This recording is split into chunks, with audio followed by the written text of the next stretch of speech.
Hello everyone.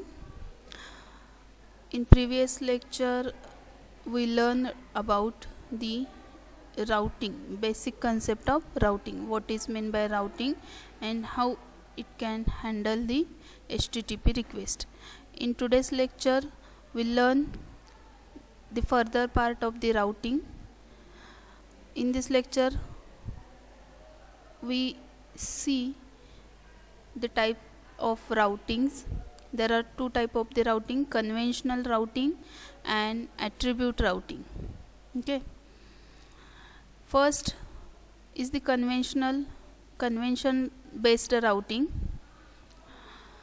In this routing, web API uses route template to determine which controller and action method to execute. At least one route template must be added into the route table to handle the HTTP request. That means in this routing we need to use the route template for executing particular action method. याच्या अगोदर आपण काय केलेलं होतं, project केलेला होता, create केला होता कशाचा, वेब एपीआयचा. त्याच्यामध्ये वेब कॉन्फिग फाईल आपण बघितली. ओके, कुठं असते वेब कॉन्फिग फाईल, तर ॲप स्टार्ट फोल्डरमध्ये तुम्हाला वेब एपीआय config.cs फाईल मिळेल. त्या फाईलमध्ये तुम्हाला काय करायचं आहे तर रूट ॲड करायचे आहेत. तर त्याच्यामध्ये ती फाईल ओपन करायचं आणि डिफॉल्ट रूट काय करायचं, ॲड करायचं. फॉर एक्झाम्पल बघा इथं दिलेलं आहे. आता वेब कॉन्फिग फाईल ओपन केली, त्या कॉन्फिग फाईलमध्ये रजिस्टर मेथड असते की ज्याच्यामध्ये तुम्ही काय करताय, HTTP कॉन्फिगरेशन ॲट्रिब्यूट्स ॲड करता. ओके, तर फर्स्ट ॲट्रिब्यूट कोणता आहे, राउटिंग, की ज्याच्यामध्ये आपण काय करणार आहे, राउटिंग टेबल्स ॲड करणार आहे. तर याच्यामध्ये काय ॲड केलेलं आहे बघा, first config.map HTTP attribute routes, then add default route, that is config.route.map HTTP route. In this method we have to add name, route template and default route path. Okay, तर याच्यामध्ये config.http attribute routes enables attribute routing, which we learn in next section.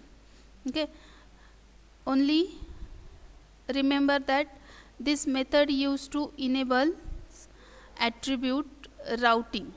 Okay, जे काय attribute आहेत ते routing attribute enable करण्यासाठी ही method use केली जाते.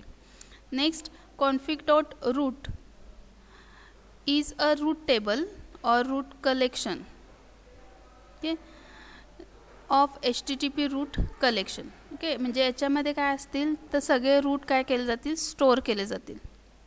कशामध्ये, config.roots.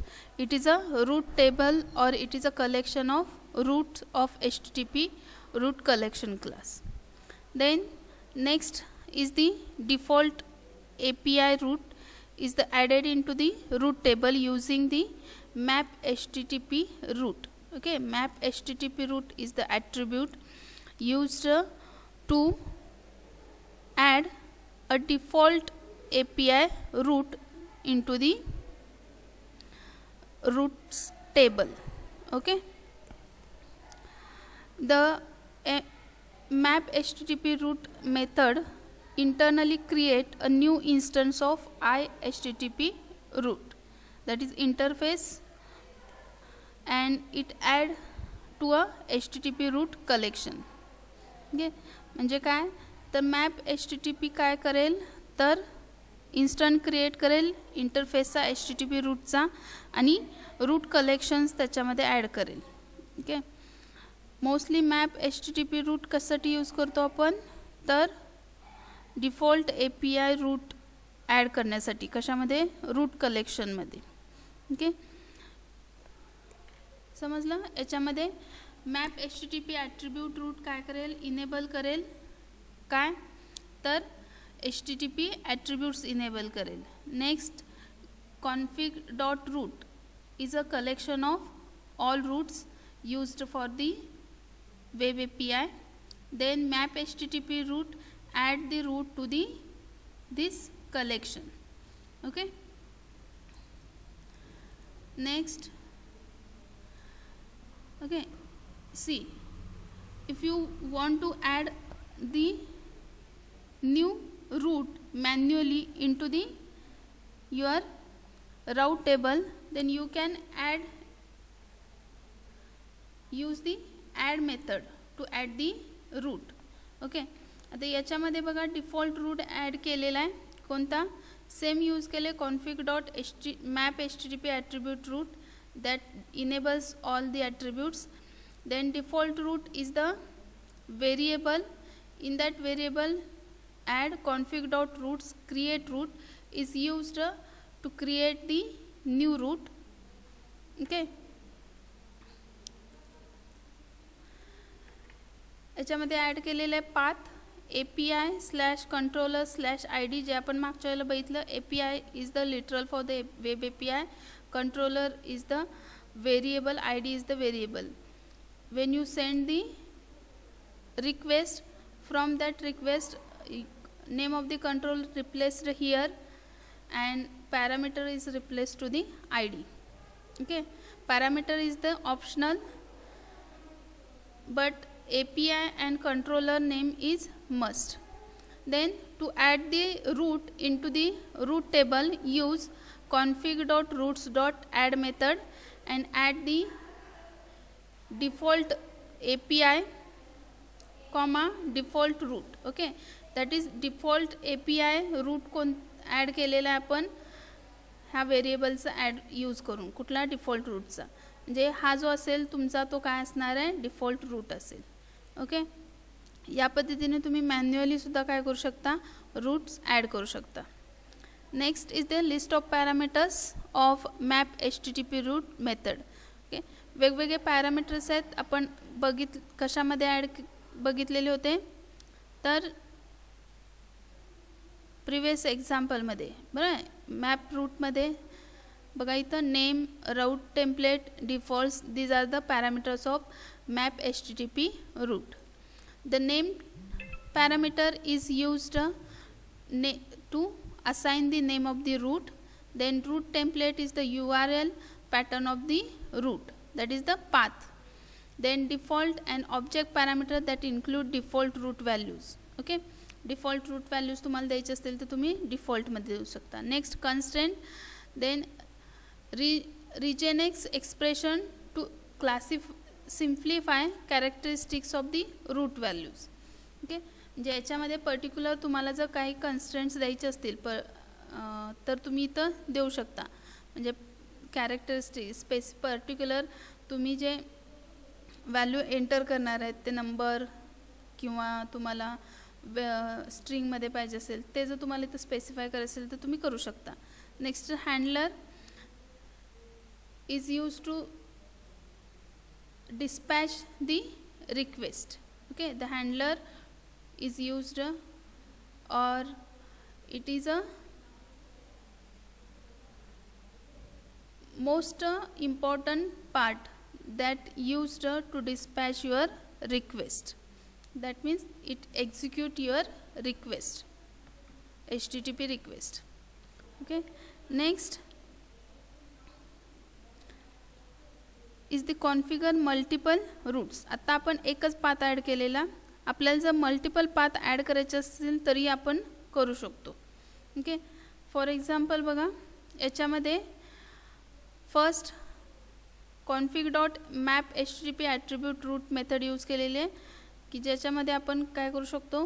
त्याचे सगळे पॅरामीटर्स इनेबल करतो आहे.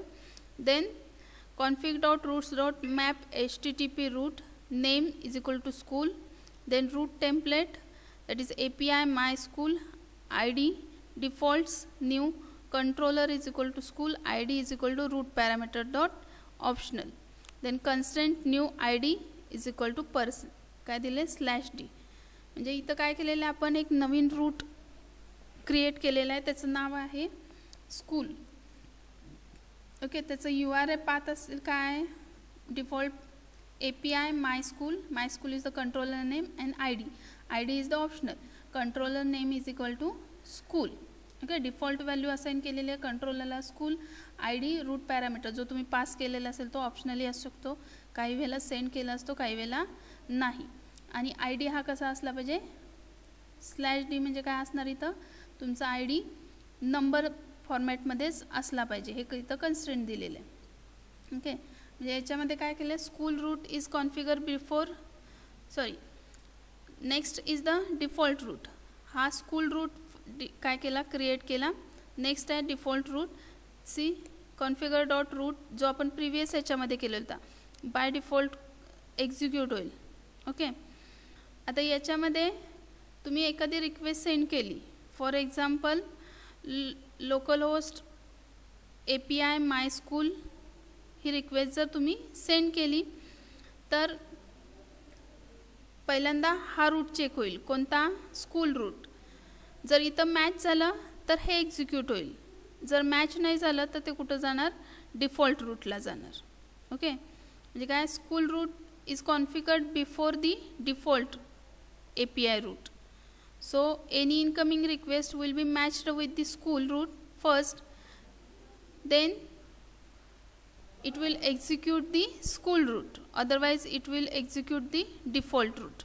Okay, when you send any HTTP request, then first that request matched with, check with the school route. If this school route is matched with that request, then it will execute it, otherwise it will execute the default route.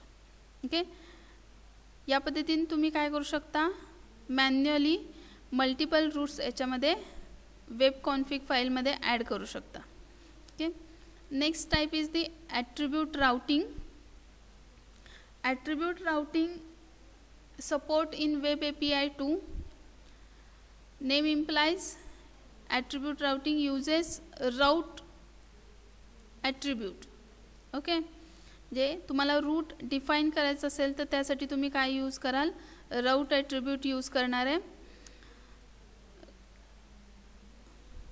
In order to use attribute routing in web API, it must be enabled in web API config file by calling config.map HTTP attribute route method. Okay, see, for example, see here API controller आहे, student controller, ज्याच्यामध्ये route हा attribute use केला आहे आणि त्याच्या पुढे काय दिलेलं आहे तर त्याचा पाथ दिलेला आहे रूटचा, API/student/names.